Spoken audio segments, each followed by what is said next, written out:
Question कहता है कि एक वर्ग का क्षेत्रफल एक वृत्त के क्षेत्रफल का 16/पाई भाग है, तो वर्ग की भुजा से वृत्त का व्यास का अनुपात होगा, क्या होगा।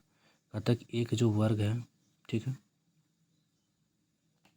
ये वर्ग का जो क्षेत्रफल है वही कहता है कि एक वृत्त का क्षेत्रफल का जो वृत्त का क्षेत्रफल होगा उसका 16/पाई भाग है। कितना? 16/पाई भाग है। तो कहता है ये जो वही कहता है कि एक वर्ग का क्षेत्रफल एक वृत्त के क्षेत्रफल का एक वृत्त का क्षेत्रफल का कितना है? 16/पाई भाग, ये वर्ग है। तो इस वृत्त का जो डायमीटर होगा, इस वृत्त का जो डायमीटर होगा, इस वृत्त का जो व्यास होगा, उस व्यास का मान कितना होगा। यानी कि यहाँ से अगर इसको आधा काटे तो एक आर इधर का हो जाएगा और एक आर इधर का हो जाएगा, माने तो कितना हो जाएगा? 2r। और ऐसे भी आंतरिक वृत्त का जो व्यास होता हुआ 2 त्रिज्या के बराबर होता है, 2 रेडियस के बराबर होता है।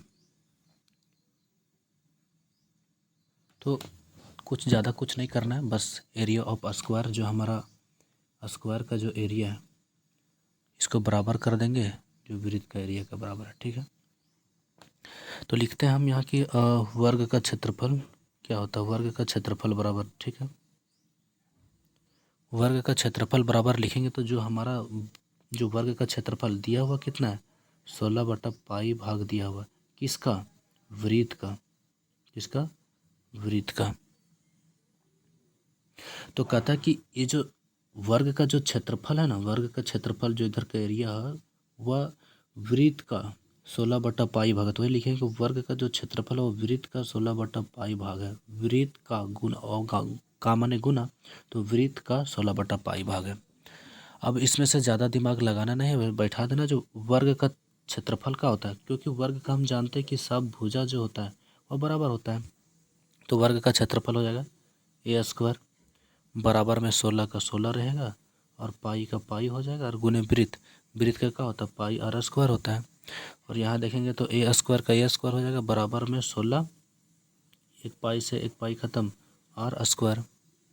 तो ये जो है एक r² से एक स्क्वायर से मतलब कि इसको ऐसे लिख सकते हैं a², और ये जो 16 और r यहाँ बीच में कुछ नहीं तो गुना है, और गुना में है तो हम बराबर के ये साइड लेंगे तो भागम हो जाएगा, मतलब बटम हो जाएगा।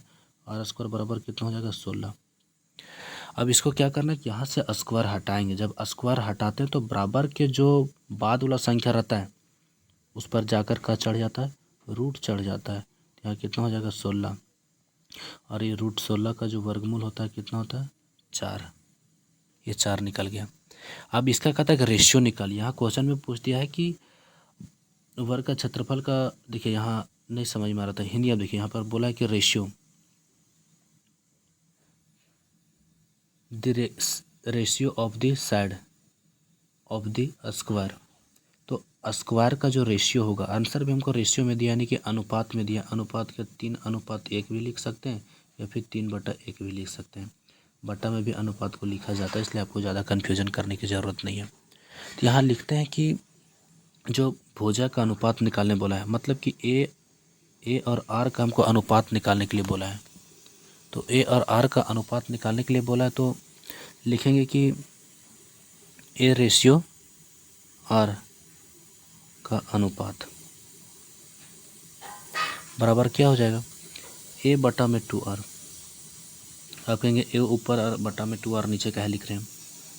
ये जो हमारा सर्कल वाला भुजा और ये 2r जो है वो रेडियस निकालने के लिए 2r, क्योंकि ये जो वृत्त है यहाँ से यहाँ एक रेडियस होगा और यहाँ से यहाँ एक रेडियस होगा, मिलाकर कितना रेडियस होगा?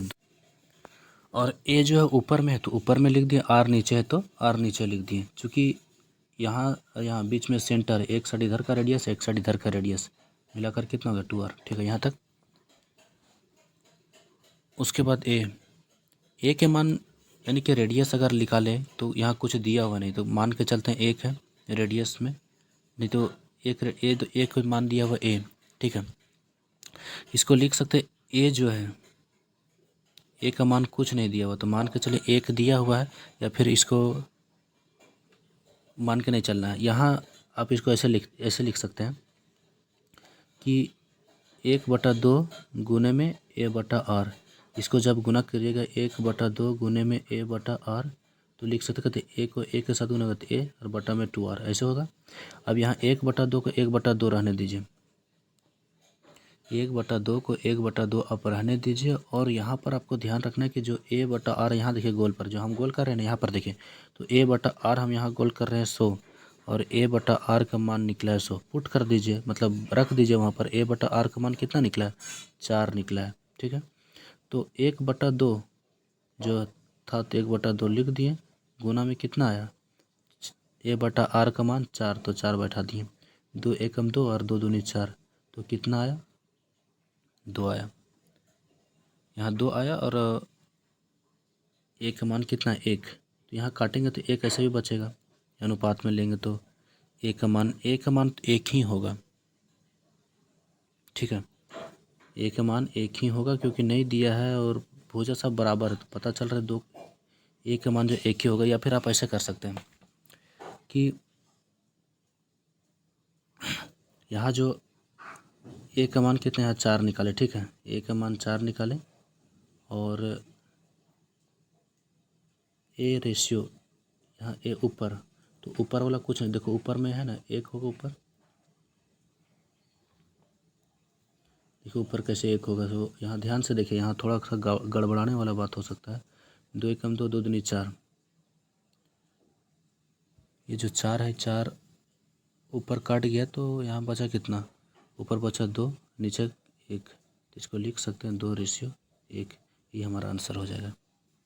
ठीक है, यहाँ कुछ किए नहीं है, नीचे कुछ नहीं, तो 1 ऊपर के साथ गुना किया, 2 एकम 2 और नीचे कट के 1 बचा, तो 1 एकम 1।